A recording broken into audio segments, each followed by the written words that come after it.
안녕하십니까. 저는 가천대 길병원 신경과에 있는 박기영입니다. 저는 가천대 길병원에서 가천뇌건강센터장을 맡고 있고요. 치매를 주로 전공하고 있고 치매 환자분들을 치료하고 있습니다. 저는 대한치매학회에서 총괄 학술이사를 맡고 있습니다. 이번 시간에 제가 좀 설명드릴 거는요. 치매 중에서도 젊은 사람들이 걸리는 치매, 우리가 초록이 치매라고 이야기하죠.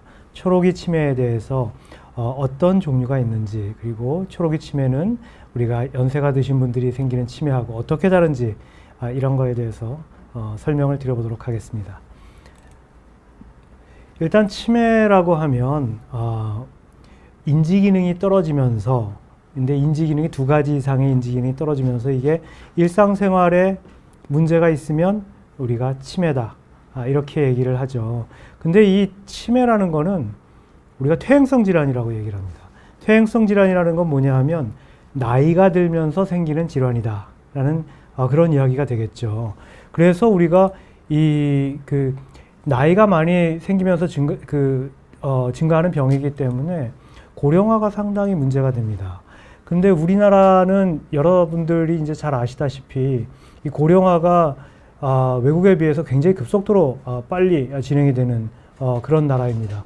우리나라가 뭐 뭐든지 다 빨리빨리 하는데 이 고령화도 상당히 빨리빨리 진행이 돼서 프랑스 같은 경우에는 이 초고령 사회로 진입하는데 154년이 걸렸고, 독일 같은 나라는 77년, 미국도 94년, 이탈리아 79년, 우리 바로 옆에 있는 일본도 36년이 걸렸는데 우리나라는 이걸 26년 만에 주파하는 그런 굉장히 빠른 노령화 사회에 진입하는 그런 나라가 되겠습니다. 그에 못지않게 노인들에 대한 그런 부양비도 굉장히 증가하게 되죠. 여기서 이게 파란 게 우리가 생산 가능 인구고, 이 분홍색이 노령 인구인데 보시다시피 굉장히 빨리 증가하는 걸 알 수가 있습니다.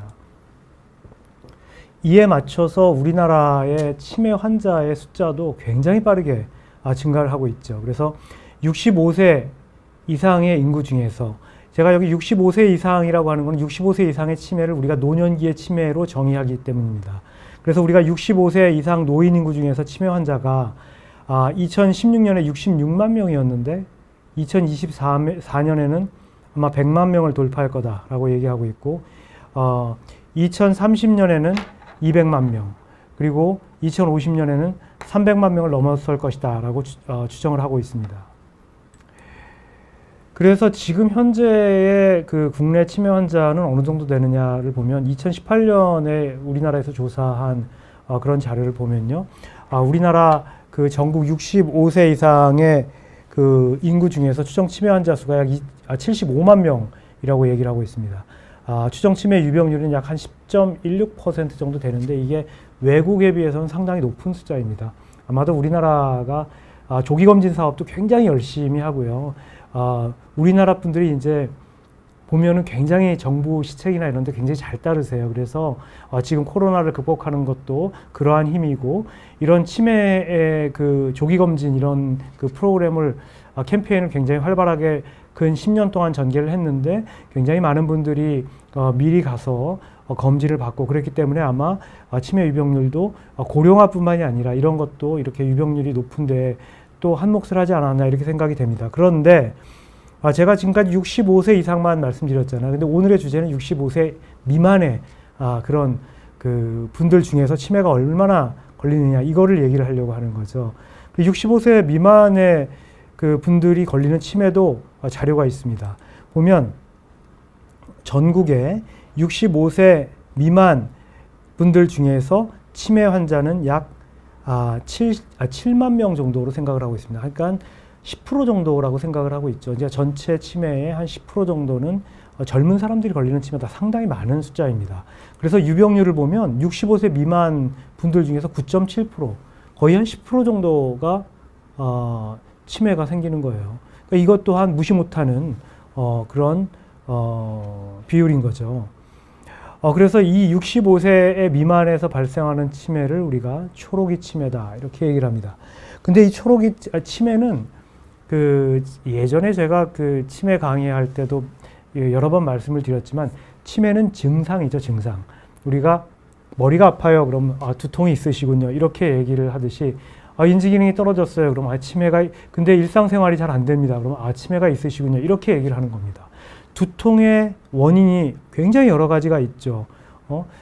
잠을 잘 못 자서 생기는 두통도 있고 또 그 심한 경우에는 뇌종양이 생겨서 생기는 두통도 있습니다. 이렇게 두통을 일으키는 병이 굉장히 여러 개가 있듯이 치매를 일으키는 병도 상당히 여러 가지죠. 그래서 우리가 한 70여 가지가 된다 그러는데 그 중에 퇴행성 치매, 그러니까 나이가 들면서 생기는 그런 치매의 가장 대표적인 그런 원인이 여기 있는 이 것들입니다. 그래서 알츠하이머병에 의한 치매가 전체 퇴행성 치매의 한 60% 정도 되고 혈관성 치매가 한 20-30%, 레비체 치매죠. 루이소체 치매라고 하는 게 한 5에서 10%, 또 전두축두 치매라고 하는 것이 한 2% 정도 되는 걸로 되어 있고 그 이외에 여러 가지 원인에 의한 치매들, 파킨슨 증상을 보이는 파킨슨 치매라든지 여러 가지 치매들이 생깁니다. 근데 이런 것들은 노인성 치매예요. 그러니까 65세 이상.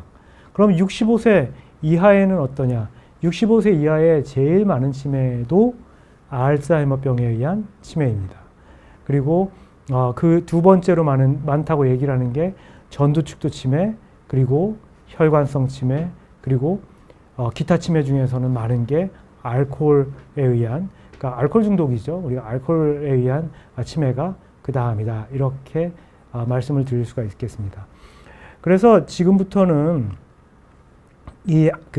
각각 이 네 가지, 가장 대표적인 이 네 가지에 대해서 하나하나씩 한번 알아보도록 하겠습니다. 그러면 젊은 초록이 치매, 이 젊은 초록이 치매는 노년기 치매하고 어떻게 다르냐? 일단 65세, 나이가 다르죠. 65세 이상이냐, 65세 미만이냐. 여기에 따라서 초록이 치매라고 우리가 인위적으로 좀 나누었습니다. 그런데 여기에 조금 아까 말씀드렸듯이 알츠하이머병, 전두축두 치매, 혈관성 치매, 알코올 치매가 주요 질환인데 가장 큰 차이는요, 가족력이 많습니다. 그러니까 우리가 치매의 원인 중에서 가족력을 하나의 원인으로 꼽잖아요. 가족력이 있으면 치매의 유병률이 한 2배 정도 높아집니다. 그러니까 치매의 위험성이 2배 정도 높아집니다. 그만큼 이제 가족력이 중요한데 이 초록이 치매 환자들은 가족력이 노년기 치매 환자들보다 훨씬 많습니다. 특히나 초록이 치매 환자들은요, 유전되는 치매들이 있습니다. 우리가 치매가 유전병은 아니거든요. 특히나 알츠하이머병 같은 게 이제 유전병은 아닌데 기본적으로 유전되는 알츠하이머병도 있죠. 유전되는 전두축두 치매도 있습니다. 이런 유전되는 이런 치매들이 한 유전되는 치매들이 전체 치매의 초록이 치매의 한 10% 정도라고 얘기를 하는데, 그러면 전체 치매로 따지면 한 1% 정도 됩니다. 굉장히 드물어요. 그런데 이런 경우에는 한 20대에서 40대 굉장히 빨리 발병을 합니다. 그래서 아주 젊은 사람들이 치매가 올 수가 있죠. 그리고 노년기 치매에 비해서 초록이 치매는 굉장히 진행이 빨라요. 그래서 이게 질문이 올라온 걸 보니까 초록이가 무슨 뜻인지 궁금합니다. 이게 초록이라는 거는 65세 미만을 그냥 초록이 이렇게 얘기를 하는 겁니다. 일찍 발병을 했다 이런 얘기죠. 그러니까 그렇게 이름을 지은 거예요. 그냥 뭐 젊은 치매 이렇게 생각하셔도 상관없겠습니다. 그래서 어쨌거나 이 노년기 치매에 비해서 이 초록이 치매는 진행이 더 빨라요. 우리가 종양도 마찬가지거든요. 종양도 젊은 사람이 걸리는 종양이 진행이 빠릅니다. 악화가 빨라요. 이 치매도 마찬가지예요. 젊은 사람들이 생기는 치매가 연세가 드셔서 생기는 치매보다 진행이 더 빠릅니다. 그리고 우리가 치매 그러면 제일 대표적인 그 증상이 기억력 장애잖아요. 이 기억력 장애가 제일 많이 나타나는 게 알츠하이머병입니다. 그래서 알츠하이머병 치매가 전체 치매 중에 제일 많잖아요. 그래서 우리가 치매 그러면 기억력이 떨어지는 거 이렇게 생각을 하는데, 이 젊은 사람들이 생기는 치매는 기억력 장애 말고도 다른 증상이 먼저 나타나는 경우들이 굉장히 많습니다. 그래서 이런 특징을 가지고 있다는 걸 일단 아시고, 그러면 젊은 초록이 치매, 이 초록이 치매의 각각 질환의 특징들이 어떤 것들이 있는지 한번 살펴보도록 하겠습니다. 첫 번째는 이제 알츠하이머병에 의한 치매죠. 알츠하이머병이 제일 많으니까요. 알츠하이머병이 퇴행성 치매 중에서도 제일 많고 노년기 치매 중에서도 제일 많지만 초록이 치매에서도 가장 많은 부분을 차지하는 게 알츠하이머병의 치매입니다. 알츠하이머병은 여러분들이 잘 아시다시피 이렇게 이게 뇌가 이렇게 정상적으로 앞에서 본 거거든요. 앞에서 본 뇌가 이렇게 있고 여기가 이제 뇌실이라는 거고 여기에 이제 뇌 겉부분에 뇌 신경들이 이렇게 다 있고 여기가 이제 해마라는 이렇게 눈같이 생겼죠. 여기 코같이 생기고 여기 눈. 요 부위가 해마인데 여기가 기억력이 이제 들어가는 문 같은 데죠. 이런 요 해마와 뇌 피질, 요 피질에 이런 노인반이나 아밀로이드 단백, 이 비정상적인 아밀로이드 단백이 이렇게 쌓이면서 뇌세포들을 죽여서 이렇게 쭈글쭈글하게 만들죠. 그러면서 기억력이 서서히 떨어지기 시작을 하고 기억력 이외의 인지 기능까지 같이 떨어지는 이런 질환이 알츠하이머병에 의한 치매입니다. 아주 대표적인 분이 이게 저희가 잘 아는 레이건 대통령이죠. 이분이 알츠하이머병이 있다라고 발표를 하면서 전 세계적으로 관심을 갖고 모든 신경 학자들이 알츠하이머병을 치료하기 위해서 연구를 시작하고 펀드가 마련되고 그랬던 계기를 마련해 주신 아주 훌륭하신 분입니다. 그래서 이 알츠하이머병은 다 아시다시피 기억력 저하가 특징이고 이 아밀로이드하고 타우 단백이 침착이 되는 게 병리고 그러면서 치매 진단을 받으면 한 10년 정도 우리가 평균 여명으로 생각을 해서 그 이후에 사망에 이르게 되는 퇴행성 치매 중에 가장 많은 형태의 치매인데 이 초록이 알츠하이머병 치매는요 약간 노년기 치매하고는 약간 다릅니다. 어떻게 다르냐 하면 일단 나이가 다르다고 아까 먼저 얘기를 했죠. 나이가 65세 미만에서 걸리는데 초록이 치매의 가장 많은 어린 질환이고 약 한 3분의 1 정도를 차지하고 있고요. 알츠하이머병 치매의 한 5에서 10%, 그러니까 전체 알츠하이머병 치매의 한 5에서 10% 정도를 차지하게 되는데 이 중에서 또 한 10% 정도는 유전이 되는 가족형 알츠하이머병 치매, 우리가 familiar Alzheimer's disease 이렇게 해서 가족형 알츠하이머병 치매다 이렇게 얘기를 하면 이거는 유전이 되는 치매입니다. 그래서 유전이 된다는 거는 이게 상염색체 우선 유전을 주로 하거든요. 이제 조금 이따 말씀드리겠지만 그러면 부모가 가족형 알츠하이머병이 있다. 그러면 자녀는 2명 중에 1명이 알츠하이머병이 있다. 이렇게 알츠하이머병을 물려받게 되는 이런 아주 안 좋은 그런 결과를 낳게 되죠. 우리가 유전형 알츠하이머병 이런 거 말고 우리가 노년기의 유전 형질을 얘기를 할 때 많이 얘기하는 게 아포라이포 프로테인 아포2 프로테인이라고 아포2 유전자라고 하는 이런 거를 많이 얘기를 하는데 그거는 위험성을 높이는 그런 유전 형질이지 이런 실제로 이렇게 유전이 되는 알츠하이머병에서 나타나는 그런 유전자 변이가 아닙니다. 그래서 아포이 E4 그게 안 좋은 유전자잖아요. 그걸 가지고 있다고 하더라도 알츠하이머병이 꼭 생기는 건 아닙니다. 안 생기는 사람이 더 많죠. 그렇지만 이런 유전형 가족형 알츠하이머병은 유전형을 가지고 있으면 자녀가 2명 중에 1명은 반드시 알츠하이머병을 일으키는 그런 아주 안 좋은 그런 병이 되겠고 그게 전체 알츠하이머병의 치매의 한 1%, 그러니까 초록이 치매의 한 10에서 15% 정도 되고 알츠하이머 EOAD, 우리가 EOAD라고 하는 거는 뭐냐면 Early Onset Alzheimer's Disease. 그래서 Early Onset이라는 거는 빨리 발병하는 이런 얘기입니다. 그러니까 초록이 이런 얘기죠.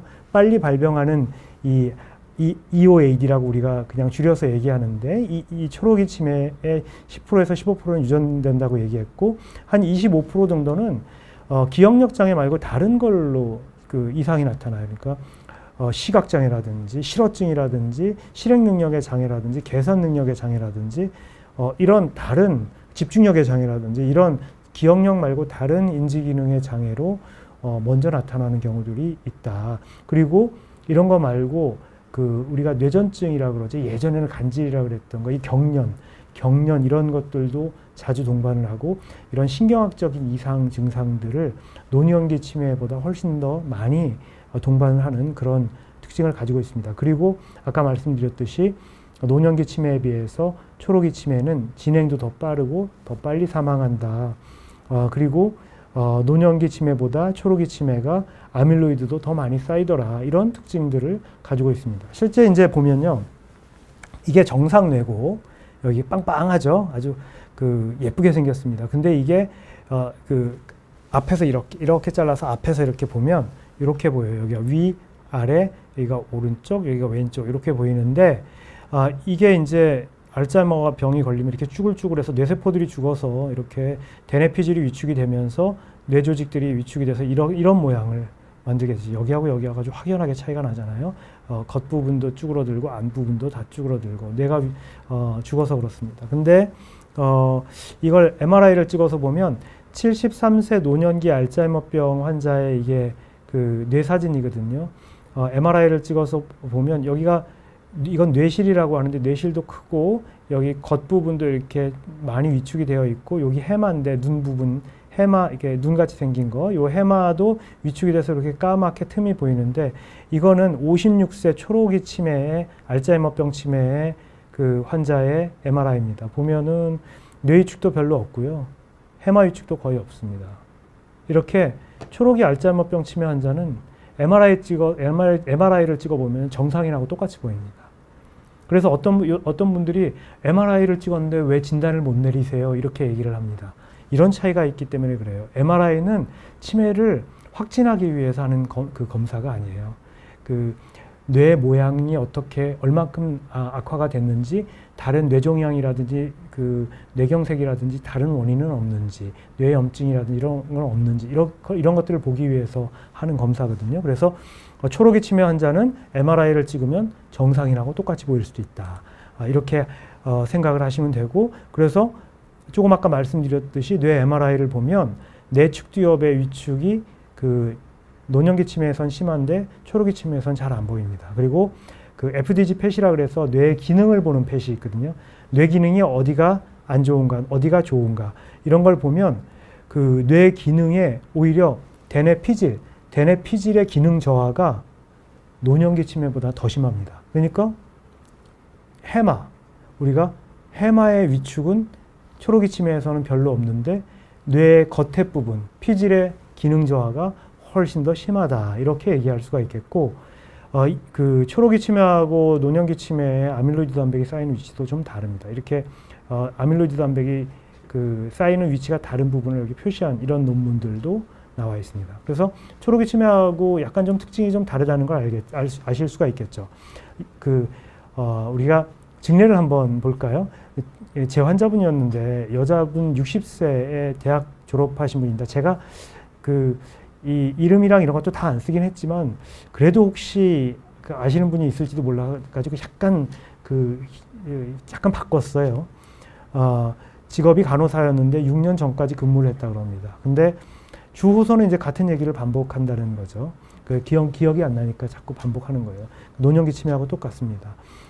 점점 악화되는데 같은 이야기를 자꾸 반복하고 신우와 조카를 헷갈려하고 동생 집에 한 열흘 동안 이제 검사 받으러 왔는데 열흘 동안 있는데도 동생 집에 있는 화장실을 못 찾는다. 굉장히 심해진 거죠. 그럼 이 정도 되면 이미 중기 이상 넘어간 겁니다. 근데 이제 MRI를 그러니까 성격 변화도 있어서 막 웃었다 울었다 하고 감정 변화도 심하고 그렇습니다. 근데 가족력은 없었어요. 보니까 MRI를 찍었는데 MRI가 아까 그 56세 남자 환자분보다는 조금 위축이 좀 더 심합니다. 연세가 조금 더 있어서 그런지 몰라도 위축은 조금 더 심해도 이 정도의 그 증상을 보일 만큼의 위축은 아니에요. 그래서 보통 그 초록이 치매 환자들이 오면요, 명확하지 않을 때는 우리가 이 아밀로이드 펫이라는 걸 찍거든요. 그래서 아밀로이드가 얼마큼 쌓여 있는지를 보게 됩니다. 요 밑에가 이건 다른 환자 거예요. 이건 정상인의 그 아밀로이드 펫입니다. 보면 요 앞에도 뾰족하고 요 뒤에도 뾰족하고 겉에 부분엔 안에는 하얀 게 이게 아밀로이드가 쌓여 있는 건데 이 안에 쌓여 있는 건 괜찮아요. 겉에 대뇌 피질에 쌓여 있는 게 문제인데 이거하고 이 위에 거하고 확연히 다르죠. 여기는 아주 빵빵하잖아요. 그래서 이렇게 그 아밀로이드가 양성 소견을 보이고 이런 증상을 보이고 이런 것들을 보면서 우리가 이분이 알츠하이머병에 의해서 이런 치매 증상이 나타나는 거구나 생각을 하고 초록이 알츠하이머병 치매다 이렇게 진단을 했던 그런 분입니다. 그런데 아까 제가 말씀드렸잖아요. 알츠하이머병 치매 중에서는 유전되는 치매들이 상당히 많다고 그 일부가 있다고. 상당히 많은 게 아니라 죄송합니다. 일부가 있습니다. 유전되는 알츠하이머병 치매는 굉장히 드물어요. 1% 미만이에요. 그래서 근데 이런 치매들은 한 20대 후반부터 증상이 발생할 수가 있어요. 근데 이걸 자주 일으키는 그런 유전형이 아밀로이드 프리커서 프로테인이라는 거, 또 프리시넬린 1, 프리시넬린 2 이런 것들이 제일 많이 밝혀진 그런 유전형입니다. 특히나 가장 많은 게 프리시넬린 1이라는 건데요. 이게 평균 발병 연령을 보면 24세에서 69세. 그러니까 24세, 이 69세는 놀랍지 않은데 24세는 놀랍지 않습니까? 이렇게 빠른 나이에 알츠하이머병 치매가 생길 수가 있다니. 생길 수가 있습니다. 우리나라에서 제일 빠른 연령이 아마 제가 기억하기로는 30대 초반이었던 걸로 알고 있어요. 발표된 게. 예, 그분도 가족형 알츠하이머병 치매 환자였습니다. 그래서 이 프리시넬린 1 뮤테이션이, 그러니까 돌연변이죠. 이게 가장 많은 원인을 차지한다. 그냥 상식 수준에서 알고 계시면 되겠습니다. 그래서 예전에 우리가 텔레비전으로 굉장히 유명했죠. 영화로 유명했었죠. 내 머릿속에 지우개. 굉장히 선남선녀이신 두 분의 이 명배우가 나와서 연기를 했었고 상당히 많은 분들의 안타까움, 영화도 굉장히 재미있고 상당히 사실적으로 그 표현을 했는데, 그럼 이게 일반적인 알츠하이머병이냐? 절대로 그렇지 않습니다. 그 옆에 있던 천일의 약속, 이게 텔레비전 드라마였죠. 여기에 나오는 이 수혜 씨가 그 역을 했던 이 역에 있는 그 사람, 그리고 내 머릿속의 지우개에 나왔던 이런 그 치매가 그럼 일반적인 치매냐? 절대로 그렇지 않죠. 이 나이에 치매 증상을 보이려면 이런 사람들은 아마도 가족형 알츠하이머병 치매 환자였을 거다. 이렇게 추측을 할 수가 있겠죠. 그래서 가족형 알츠하이머병 치매는 굉장히 이른 나이에 발생할 수가 있다. 이렇게 말씀드릴 수가 있겠습니다. 그리고 이제 두 번째가 전두축두 치매예요. 전두축두 치매라는 거는 우리가 전두엽하고 앞에 머리, 옆에 머리, 축두엽 여기 나와 있죠. 앞부분하고 옆부분이 침범돼서 나타나는 치매입니다. 알츠하이머병 치매하고 어떻게 달라요? 알츠하이머병 치매는 옆에 머리, 측두엽, 그리고 위에 머리, 두정엽, 여기가 먼저 망가지는 치매입니다. 그래서 이 전두축두 치매는 초록이 치매 중에서 알츠하이머병 치매 다음으로 많은 치매다 이렇게 얘기를 합니다. 이 초록이 치매, 이 전두축두 치매는 초기에는 기억력 장애가 거의 없어요. 앞에 머리가 망가지면 이상행동이 나타나고, 조금 이따 말씀드리겠지만 옆에 머리가 망가지면 언어 장애가 옵니다. 이 초록이 치매들이 굉장히 이번에 이제 저희가 4차 치매 국가 종합 관리 대책이 이제 발표가 됐는데, 저도 그때 거기에서 이제 제가 그 4세 연구 분야에 그 책임을 맡아가지고 연구를 진행을 했었는데, 그 정책을 어떤 식으로 하는 게 제일 좋겠냐. 그때의 한 꼭지로 상당히 중요하게 여겼던 게 이 초록이 치매입니다. 왜냐하면 이 초록이 치매는 노년기 치매하고는 또 달라요. 이 전두축두 치매 같은 경우에도 상당히 이른 나이에 발병하거든요. 제 환자 중에 전두축두 치매에 가장 이른 나이에 발병하신 분이 37살입니다. 37살에 치매가 왔다고 생각을 해보세요. 그분들은 한참 일을 해서 가족의 경제를 책임져야 될, 가족을 꾸려나가야 될 그런 책임이 있는 분들이잖아요. 그런 분들이 경제력이 없어지고 그러면 가정이 파탄납니다. 물론 노년기에 치매 환자는 그거보다 덜 중요하냐 그런 거는 아니지만, 굉장히 우리가 사회적으로 뒷받침을 많이 해드리고 사회적인 시스템들을 갖춰서 그분들을 받쳐주지 않으면 가족 경제, 그러니까 그 가정이 완전히 피폐해지고 망가질 수 있는 그런 병이 특히나 이 초록이 치매입니다. 그 중에서도 이 전두축두 치매는 조금 알츠하이머병 치매하고 달라요. 행동도 굉장히 이상 행동이 많이 나타나고요. 언어 장애가 굉장히 주 증상인 그런 치매입니다. 그리고 약에 반응을 안 해요. 우리가 기본적으로 지금 치매약이다 해가지고 사용하는 것들은 다 알츠하이머병 치매의 약물입니다. 그래서 이 전두축두 치매는 약도 없어요. 그러니까 치매 자체에는 그 이외의 증상에 대한 약들이 있습니다. 근데 이 전두축두 치매를 크게 나눠보면요, 우리가 행동 변이형 전두축두 치매, 이거는 앞에 머리, 그러니까 전두엽이 망가질 때 나타나는 거고요.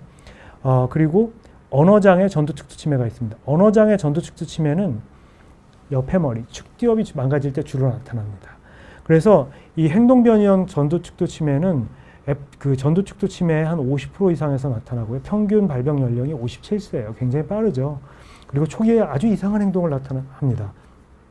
제가 제 환자 중에 그 제일 나이가 젊으셨던 분은, 그분은 정말 그 여탕에 들어가셔가지고요.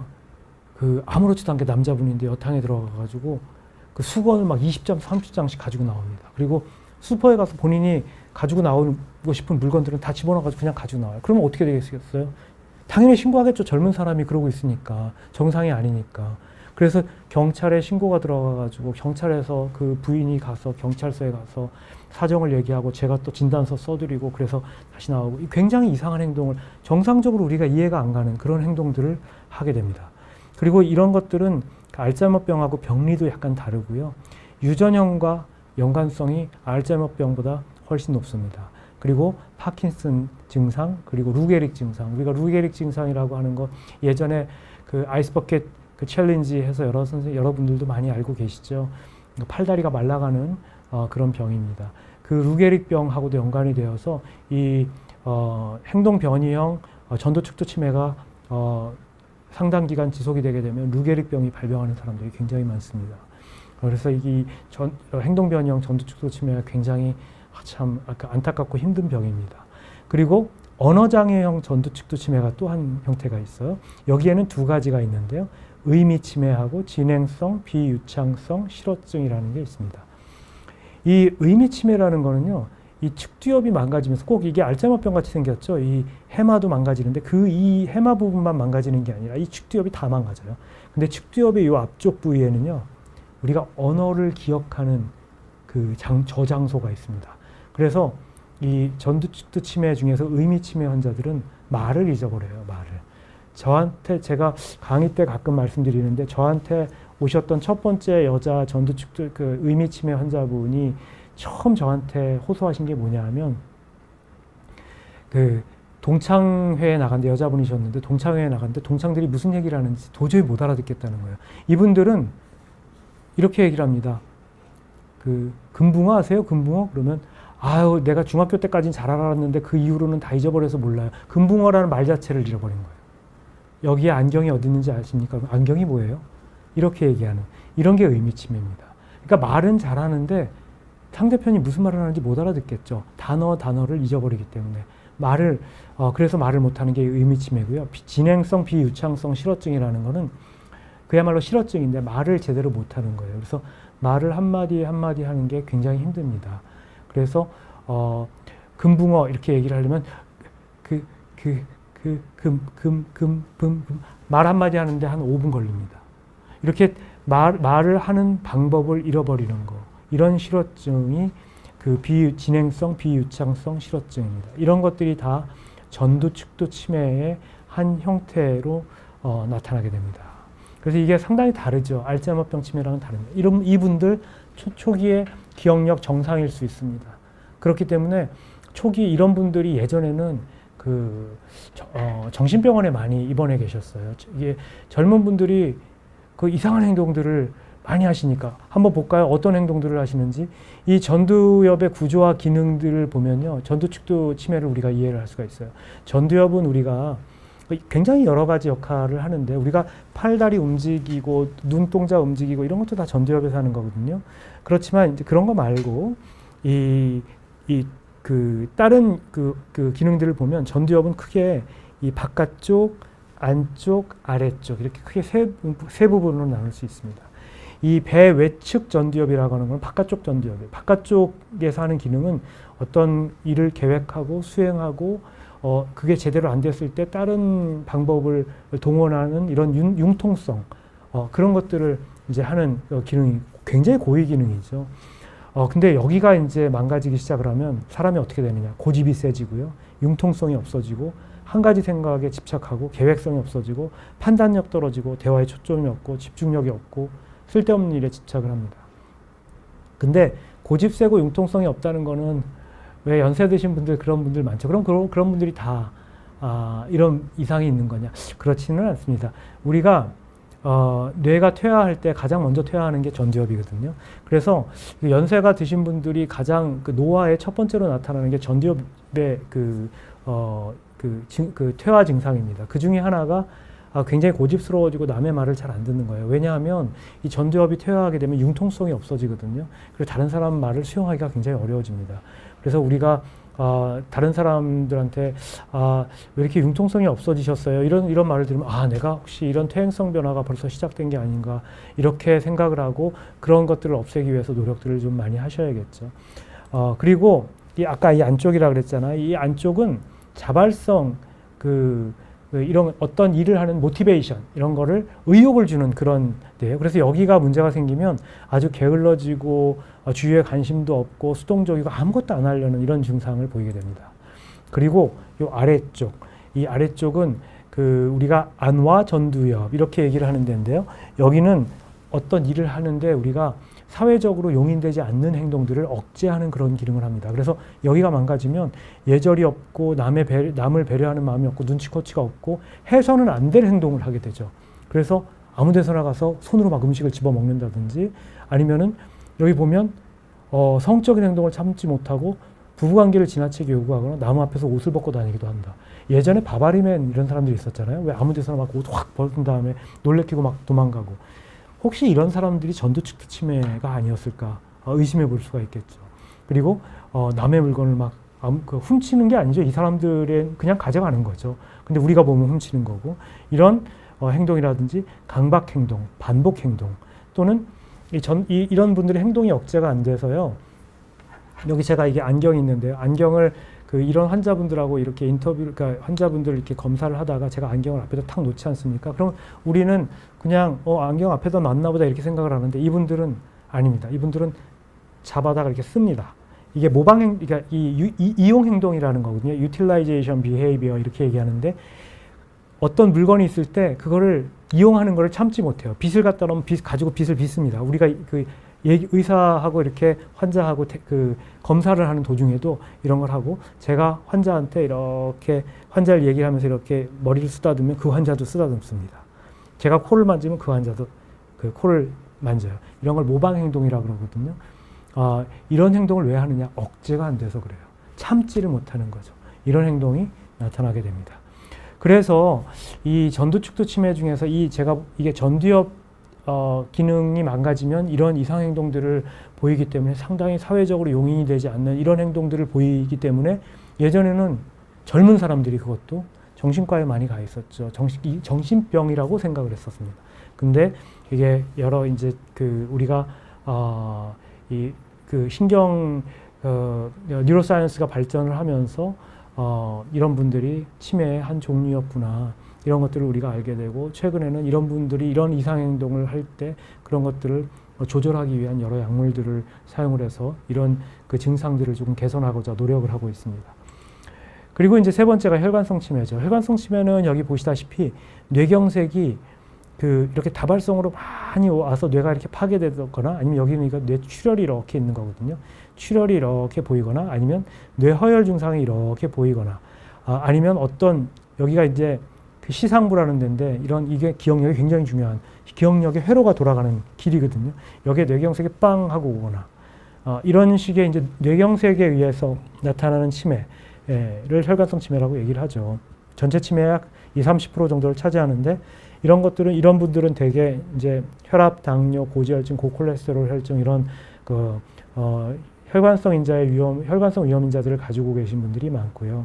이런 분들은 알츠하이머병 치면은 계속 나빠지는데 이런 분들은 갑자기 이렇게 뇌경색이 오면 확 나빠졌다가 조금 좋아졌다가 또 뇌경색이 오면 또 나빠졌다가 조금 좋아졌다가 이렇게 계단식 악화라고 얘기를 하는데 계단식 악화를 보이는 이런 특징을 가지고 있는데 그렇지만 이렇게 허혈성 병변이 있는 분들은 아주 서서히 이렇게 나빠집니다.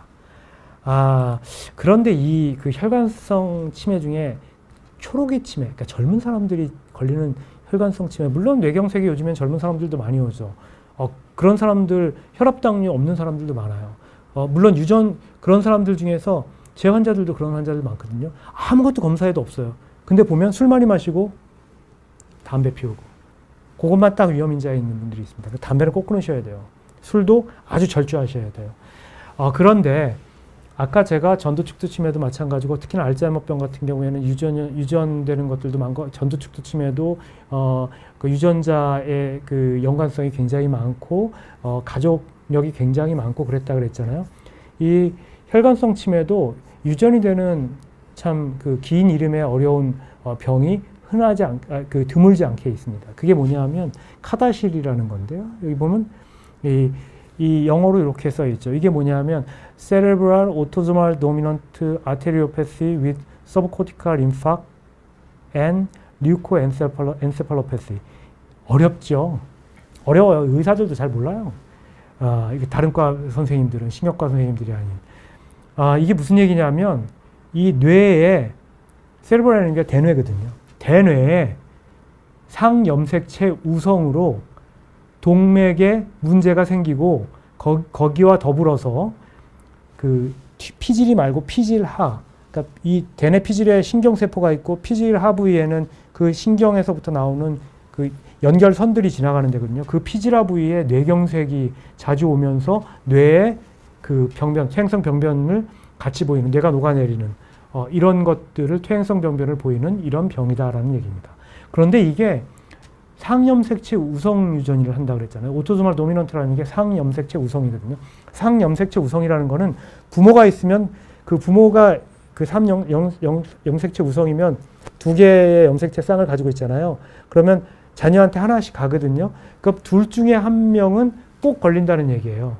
그러니까 50%의 확률로 유전이 되는 그런 유전병입니다. 근데 젊은 나이에 이런 분들은 반복적으로 뇌경색이 아주 반복적으로 생기면서 서서히 신경학적 증상이 악화되면서 치매가 진행이 됩니다. 그래서 여기 허옇게 보이잖아요. 이렇게 뇌가 있는데 요 겉에 이렇게 보이는 요런 색깔이 약간 어두운 부위, 요게 정상적인 뇌입니다. 근데 여기 하얗게 보이는 게 전부 다 뇌의 퇴행성 병변이에요. 이게 뇌허혈이라는 거거든요. 그래서 혈액이 잘 안 가서 병변이 생기기도 하고 노화 때문에 병변이 생기기도 하고 이런 것들인데, 이런 게 많이 생기면 우리가 혈관성 치매가 온다 이렇게 얘기를 하는데, 이런 게 연세가 많이 드셔서 많이 드신 분들은 정상적으로도 생길 수가 있습니다. 그런데 이게 문제는 이분들은 굉장히 젊은 나이에 생긴다는 게 문제죠.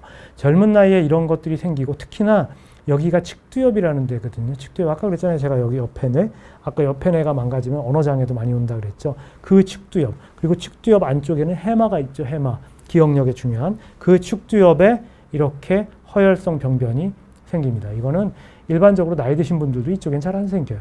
그러니까 이런 것들이 생기면서 한 25세에서 65세 정도의 이른 나이에 이런 그 뇌경색과 더불어서 치매 증상을 보일 수 있는 이런 병이 카다실이라는 병입니다. 그런데 이 병은 상염색체 9번 유전자, 너치3라는 이런 진인데, 이 염색체의 돌연변이로 혈관의 섬유화가 서서히 진행되면서 발생을 하는 그런 병이 되겠습니다. 근데 이런 환자들은 굉장히 특징적으로 편두통이 많이 와요. 그리고 허혈성 발작이라는 게 뭐냐면 뇌졸중 전구 증상 같은 거예요. 갑자기 한쪽 팔다리가 안 움직여요. 뇌졸중이 온 거죠. 근데 한 20-30분 되면 풀어져요. 뇌졸중이 왔다가 풀린 겁니다. 이런 걸 우리가 허혈성 발작이라고 얘기하는데, 이런 것들이 반복적으로 잘 생깁니다. 그리고 편두통도 같이 많이 동반이 되죠. 그러면서 인지 기능이 서서히 떨어지는데, 이런 분들은 기억력보다는 실행 능력이란 사고의 그 속도가 굉장히 떨어지고 멍해지고 우울증이 생기고 이런 것들이 많이 생긴다라는 거를 많이 생기는 그런 병이 되겠습니다. 그래서 이런 카다실, 이런 특징적인 병이 있다라는 걸 알고 계시면 되겠습니다. 그리고 이제 마지막으로 말씀드릴 게 대표적인 게 이제 알코올성 치매죠. 알코올성 치매의 우리가 이런 젊은 사람들이 치매 증상이 오는 또 하나의 이렇게 대표적인 병입니다. 그래서 초록이 치매의 약 한 10% 정도를 차지하는데, 술을 많이 먹잖아요. 그럼 술 자체도 그 신경에 안 좋은 영향을 주지만 이 알코올 중독 환자분들 보면 술만 마시고 아무것도 안 먹어요. 그러니까 영양분이 부족하게 됩니다. 대부분 이 알코올성 치매가 나타나는 그 원인들을 보면 영양 상태의 부족으로 나타나는 경우들이 상당히 많습니다. 물론 술 자체도 뇌를 죽이죠. 그래서 이런 술을 많이 드시는 분들이 손 떨리잖아요. 제일 처음 나타나는 게 이제 손이 떨리기 시작하는 것부터 나타나거든요. 이게 왜 나타나냐면 손해를 침범하기 때문에 그렇습니다. 술 많이 마시는 분들 보면 손해가 쫙 쭈그러들어요. 그러면서 손이 떨리기 시작을 하면서 말이 더더더더더하게 나오게 되고, 그 다음에 아주 손에 굉장히 중요한 그 기능이 뭐냐면 정밀한 운동을 하는 거예요. 이렇게 정밀하게 이렇게 탁 집는 거. 못 집죠. 못 집어요. 이게 막 이렇게 손을 떨기 때문에 못 집어요. 제대로. 젓가락질 제대로 못 하죠. 그러면서 중심을 못 잡습니다. 그러면서 이게 더 심해지면 이제 치매 증상이 오죠. 대뇌를 침범하기 때문에. 그래서 눈 움직임이 막 이상하게 돼요. 눈에 초점을 못 맞추고, 그 다음에 걸음을 못 걷고, 여기 손떨림 증상과 함께 기억력이 떨어지기 시작을 합니다. 그리고 이런 것들을 알코올성 치매 이렇게 얘기를 하는데, 이 알코올성 치매 중에 가장 대표적인 게 뭐냐 하면 그 베르니케-코르사코프 증후군이라는 게 있어요. 이건 뭐냐면, 물론 이게 술 많이 마시는 사람만 오는 건 아닙니다. 이게 영양 부족 때문에 오는 거거든요. 비타민 B1, 우리가 타이아민이라고 얘기하는 이 비타민 B1의 부족으로 오는 건데, 술 많이 드시는 분들은 이 비타민이 굉장히 부족하기 때문에 이런 사람들은 어떤 증상이 오냐면 눈 동자가 막 움직이면서 한 군데를 못 봐요. 그러면서 보행장애가 오고, 그러면서 막 횡설수설하고 엉뚱한 얘기들을 막 합니다. 그래서 이런 분들은 급성기에 그 비타민 B1을 치료를 하면 굉장히 많이 좋게 할 수가 있고, 그렇지만 근본적인 치료는 당연히 금주죠. 술을 끊는 겁니다. 술을 끊는 게 가장 근본적인 치료고요. 그래서 이 환자들은 보면 그 다른 알츠하이머병이나 이런 분들하고는 조금 달라요. 그래서 물론 여기가 이제 여기가 해마 부위인데 해마 위축도 조금 이분이 있기는 하지만 이분이 이제 그 베르니케-코르사코프 증후군 환자분인데, 여기 보면 요 안쪽에 이렇게 하얗게 이렇게 되어 있죠. 여기가 시상부라는 데인데, 시상 안쪽하고 그 시상 하부, 우리가 그 호르몬에 굉장히 중요한 그 시상 하부, 그리고 유두체라는 게 있습니다. 마멜러리 바디라고 얘기를 하는 게 있는데, 그게 우리가 기억의 회로에 굉장히 또 중요한 한 축을 갖는 거거든요. 거기가 망가집니다. 그러면서 기억력 장애가 함께 오는 이런 증상들을 보이게 됩니다. 그래서 당연히 우리가 술을 끊어야겠죠. 그래서 초록이 치매를 지금까지 알아본 이런 초록이 치매를 예방하기 위해서 그럼 어떻게 해야 되느냐? 운동을 해야 됩니다. 똑같아요. 노년기 치매하고 초록이 치매하고 다르지 않아요. 어쨌거나 퇴행성 변화를 억제해야 되기 때문에 제일 중요한 건 운동입니다. 그리고 그 운동을 할 때 약간 땀이 날 정도로 매일 30분 이상을 하는데, 유산소 운동도 중요하지만 근력 운동도 중요하다라는 걸 말씀을 드리고, 그 다음에 건강한 음식을 먹는데 이 마인드 다이어트라는 걸 제가 조금 이따가 말씀을 드릴 거예요. 그리고 이 마인드 다이어트 먼저 그냥 말씀을 드리죠. 건강한 음식을 먹어야 되는데 뇌에 좋은 건강한 음식 우리가 마인드 다이어트라고 얘기를 하거든요. 마인드 다이어트는 뭐냐면, 여러분들 지중해식 식단이 중요하다는 거 다 알고 계시죠? 뇌에 좋다. 근데 이 지중해식 식단하고 우리가 대시 다이어트라는 게 있어요. 이거는 뭐냐면 심장에 좋은 겁니다. 심장은 혈관이죠. 뇌도 혈관으로 우리가 혈액을 공급하잖아요. 이 대시 다이어트하고 이 지중해식 식단하고 섞은 게 이 마인드 다이어트인데, 이 마인드 다이어트는 10가지 많이 먹어야 되는 음식과 5가지 먹지 말아야 될 음식으로 구성이 되어 있어요. 그래서 우리가 이 초록 채소, 그리고 야채, 또 베리 종류, 블루베리 같은 거, 그 다음에 견과류, 올리브오일, 또 이런 통곡류, 그러니까 현미나 뭐 이런 것들이죠. 그리고 생선, 특히나 이제 등푸른 생선이 좋죠. 그리고 콩류, 그리고 닭고기. 여기서 얘기하는 닭고기는 우리나라에서 닭고기 그러면 다 튀김을 프라이드 치킨을 생각하시는데, 프라이드한 음식은 먹지 말아라 라고 되어 있죠. 여기서 얘기하는 거는 가금류를 오븐에다 구운 걸 얘기하는 겁니다. 그리고 레드 와인은 드시되 한 잔 이하, 하루에 한 잔 이하로 먹어라, 이렇게 얘기를 하고 있죠. 그리고 버터, 그리고 치즈, 너무 짠 치즈 이런 거, 그리고 붉은색 육류, 프라이드 프라이한 음식들, 그 다음에 아주 단 음식 이런 것들을 먹지 말라라고 되어 있습니다. 그래서 저희 그 뇌건강센터에서 이런 그 채소류 3번 이상 먹고 가금류 주 2회 이상 먹고 견과류는 매일 3회 이상, 두부 콩류 주 3회 이상, 또 통곡류 그러니까 현미라든지 이런 그 다음에 호밀 뭐 이런 것들은 거의 매일 섭취하는 게 좋고, 베리류는 주 2회 이상, 생선류도 주 1회 이상. 그렇지만 콩류도 3회 이상, 붉은 육류나 가공육은 주 4회 미만으로 먹고, 패스트푸드나 튀긴 음식은 먹지 말아라. 그리고 올리브유 많이 먹어라. 근데 올리브유 요즘에 어디서 가서 보니까 올리브유 아침에 한 숟가락씩 먹으면 몸에 좋다 이렇게 해가지고 뭐 이렇게 그 막 선전하시면서 파시더라고요. 올리브유를 어떻게 그냥 맹으로 한 숟가락씩 먹어요. 그렇게 먹으라는 게 아니라 야채들 많이 드실 때 올리브유 쳐서 먹고, 요리하실 때 버터 대신에 올리브유를 사용해서 먹고 이렇게 드시라는 겁니다. 그래야 좀 더 맛을 우리가 추구하면서 먹을 수가 있겠죠.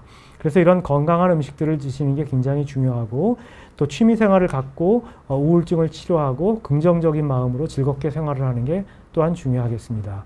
그리고 젊은 사람들이 성인병이 있으면 치매 위험성이 높아진다는 거 우리가 다 알고 있죠. 그래서 고혈압, 당뇨, 심장병, 고지혈증, 고콜레스테롤 혈증 이런 혈관성 성인 질환을 적극적으로 치료해야 된다. 그리고 약물 남용 굉장히 안 좋습니다. 피해야 되고, 반복적인 뇌 손상은 치매를 유발합니다. 그래서 요즘에 그 트라우마틱 브레인 인저리, 그러니까 외상성 뇌 손상에 의한 치매에 대한 연구가 굉장히 활발하게 미국에서도 진행되고 있고, 전 세계적으로 우리나라에서도 진행되고 있고, 미국에서는 특히나 그 미식 축구 선수들 있잖아요. 굉장히 막 무모하게 막 들이받잖아요. 미식 축구 선수를 보면 그 사람들이 또 치매가 오는 사람들이 많습니다. 그래서 그 사람들을 대상으로 하는 연구가 굉장히 활발하게 진행이 될 만큼 이 반복적인 뇌 손상은 좋지 않습니다. 그렇기 때문에 여러분들 우리가 자전거를 탄다든지 할 때는 반드시 헬멧 쓰셔야 됩니다. 그리고 스트레스를 피하고 숙면을 취하는 게 또한 도움이 됩니다. 제가 지난번에 방송을 했던 비욘디에서 했던 그 치매 예방할 수 있는가, 그거에 보면 이 수면과 치매에 대한 그 연관성, 그리고 수면과 치매라는 제가 그 프로그램을 또 하나 했었는데, 거기에 보면 수면이 왜 치매 예방에 중요한지에 대해서 자세하게 설명을 드렸었습니다. 그러니까 한번 보시면 도움이 되실 거고, 우리가 숙면을 취하기 위해서 커피가 참 좋죠. 커피가 좋은데 여기서 한 가지만 말씀드리면, 커피가 하루에 한 잔 정도 이렇게 블랙 커피를 아주 연하게 마시는 거는 좋습니다. 그런데 이게 과도하게 되면 우리가 숙면을 방해합니다. 왜냐하면 이 커피는 그 반감기가 한 8시간 정도 가는데, 반감기가 8시간이라는 얘기는 아침에 8시에 커피 한 잔을 마시면 16시간 후에, 그러니까 밤에 내가 아침에 마신 커피의 4분의 1이 남아있다는 얘기예요. 8시간 후에 반되고, 그 다음 또 8시간 후에 4분의 1로 줄어드니까 16시간이 지나게 되면 아침에 마신 커피 양의 4분의 1컵의 커피가 내 몸에 남아있다는 거예요.